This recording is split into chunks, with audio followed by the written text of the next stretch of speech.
All right. I heard a crash last night, and it was the boys playing as they usually do, and what they were doing was running around, and so they messed with my camera angle. So I'm trying to reset it now. All right. Okay. And right now I have no idea where the boys are. They're probably somewhere recharging their batteries to cause more chaos, because, you know, that's what they do. All right. We are doing New Design for Living. Let's do the housekeeping really quickly. And all the housekeeping is me reminding you we are Creative Life Spiritual Center. Website is creativelife.org. Constant contact is constant contact email, info@creativelife.org. That will get you one email a week, tells you what's going on for the week and the month. Hot links are hot, and it is a blind CC. Nobody's going to see your email. So you won't end up on anybody else's email list because of us. And I do mean one a week. It's a real person doing it. He just doesn't have time for more than that. And if you were to get a second one, it's because something happened. And we live on the Gulf Coast. It's usually weather. So, all right. Okay. A New Design for Living was towards the end of Ernest's career. I'm not going to say it was his last book, because I don't think it was, but I think The Voice Celestial may have been his last book. But this is the process of science of mind. As Jesse has been reminding us lately, when we treat for things, the universe does not hand us what we treat for. The universe hands us a process. That's what this is. It's also a reminder that science of mind is not really a religion. We don't teach you what to believe. We teach you how. So, again, process. We're just a religion for government paperwork. Literally. We are much more of a philosophy. So, that's okay. We are currently on chapter 10. I just realized my highlighter's on the floor, so hang on. There we go. We are currently on chapter 10, a new outlook. And so we started with rampant imagination, and then we were told to think sensibly. And now we are told life is not against you. That is the title for today. So let's see what Ernest has to say, because I do agree with him. Life is not against you. So it comes to pass that the very thing we fear most can come temporarily upon us. This would be but the result of the way we think. It would be our way at the moment of putting into use the principle that says it is done unto us as we believe. The entire situation resolves itself into the question, what do we believe? That's why I like to say regularly, if you look around your life and you don't like it, what do you actually believe? And let's work on that. That life can be only good. What it becomes for us in our experience can be either good or bad according to our belief. But some will inquire, doesn't God punish sinners? What about the bad in the world about us? As for the first question, if we logically follow through our line of thinking, we can see that there is nothing that can punish anything. The only effects that occur are the results of the action of law. If we seem to be in any way punished, or if another appears to be suffering for their sins, what is occurring is but a natural, normal consequence of the action of law. There is no displeased God hurling thunderbolts of wrath at us, no malevolent spirit vying with God, tempting us, scheming to stew us eternally in a kettle of boiling water. Okay, that was one of my biggest issues with the church, is the devil. I could not logically believe in the devil. I just couldn't. I was like, why would a loving God create that? Nope, couldn't do it. This is the universe of law, and this is a universe of law and order. A universe that does not seek to destroy itself, but ever seeks to create, to expand the harmonious nature that resides within it. But what of the bad that we may say we see about us? Where does it come from? And why?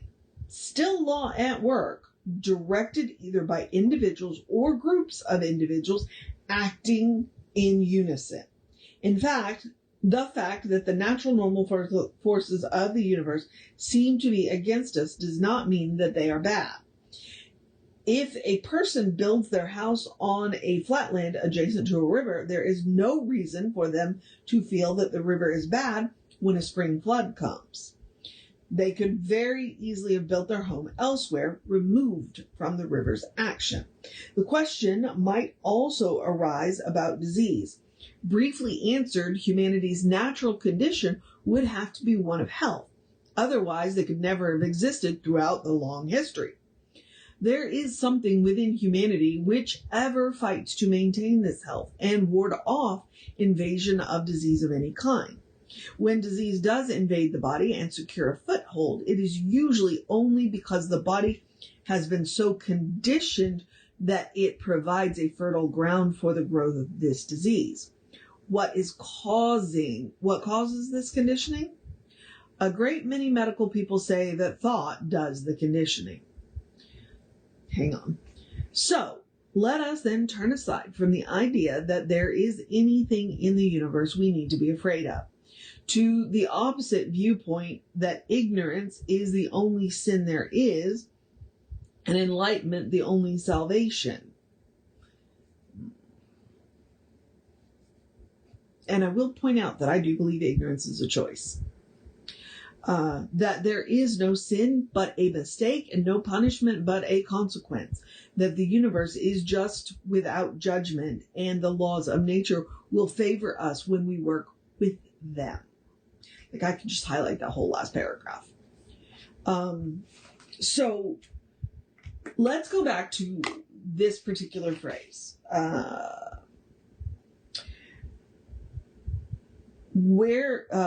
But what of the bad that we may say we see about us? Where does it come from and why? Still law at work, directed either by individuals or groups of individuals acting in unison. So what he is saying is that when bad things happen, it is a misuse of the power that we have been granted. And it is either a misuse, it is either an ignorant misuse, or it is a conscious misuse.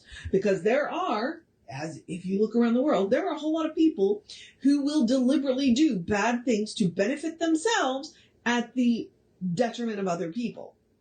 That's bad. But that's not God, and that's not the devil. That is people being people. That is people who don't believe that there is enough to go around. Okay? So they are out to get whatever it is that they want for themselves, and they don't care who is in the way. They don't care who they hurt. That is what it is. Okay? It's not God. It's not the devil. It's people.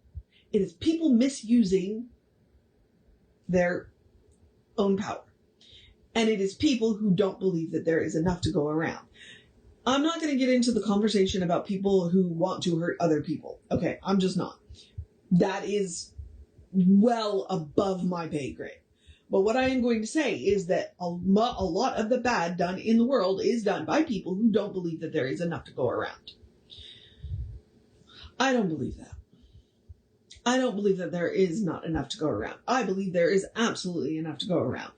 What I do understand is that we have set ourselves up with this idea of what success is that is unrealistic and largely unattainable. We have also decided that certain people are better than other people.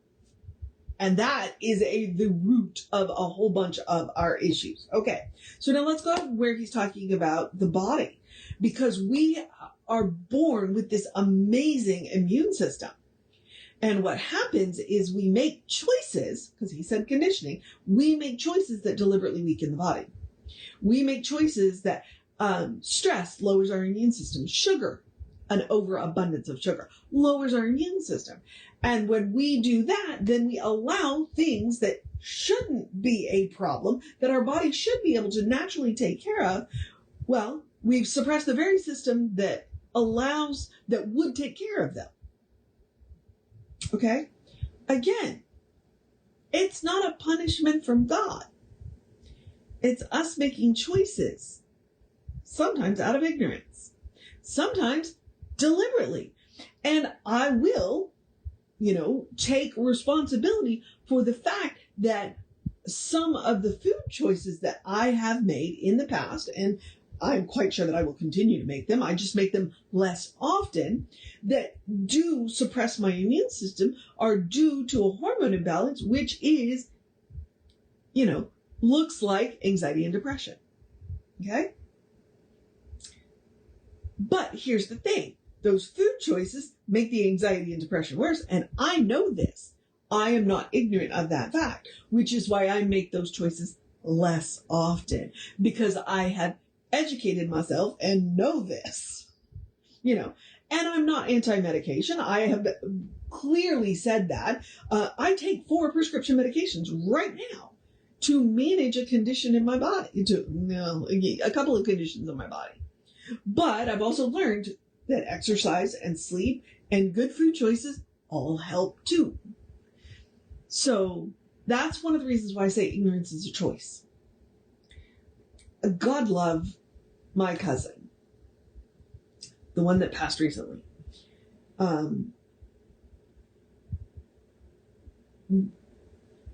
She made choices. We all do. And that, do we make them out of ignorance? Do we make them out of willful ignorance? Absolutely. And I almost said an F word in there, but I'm not, So life isn't against us. God isn't against us. Willful ignorance is against us. And when we know better, we do better. And that is, and really the cornerstone of my faith is that God isn't against us. That God truly wants to see us come to our fullest expression. But I also don't believe that God is a person. So, that statement's a little weird, but it's because there's no way for me to fully encompass God. The language does not support it in my limited human spiritual being having a human experience. But the cornerstone of my faith is that there is no devil and God is not against us. That God truly is here for our greatest and fullest expression. And what we get to learn to do is cooperate with that. And on that note, I'm moving on. So, I encourage you to have a great day, a wondrous day, a fantastic day, a magical day, an enchanted day, a wonderful day, an awesome day, an amazing day, a take care of yourself day, a let's wrap this week up day, a cuddle your fur babies day, a do something amazing for yourself day, a eat something good, listen to great music, read a good book, read something enlightening, learn something new day, a you got this day, a tell somebody you love them day, a make sure you make time to sit down and rest day, a drink plenty of water day, enjoy the heat wave while we've got it because our weather's going to go back to normal on Sunday day. A know who you are day, a good day. Oh, hang on. A let go of willful ignorance day. That's a good one. A good day. And if that is too much pressure, simply have a day. You are enough, just as you are. You're a beloved expression of the divine. You are a brilliant light, divine spark, spirit in motion, God in action, an absolutely beautiful masterpiece. and a work in progress at the same time, at your own pace. And as Reverend Jesse likes to call us, you are godly. You remember that beloved expression of the divine? Get to know who the divine knows you to be. The divine knows you to be good. It's all the divine knows. You want the cornerstone of my faith? That's it. It's all the divine knows. And from there, anything is possible. Anything at all.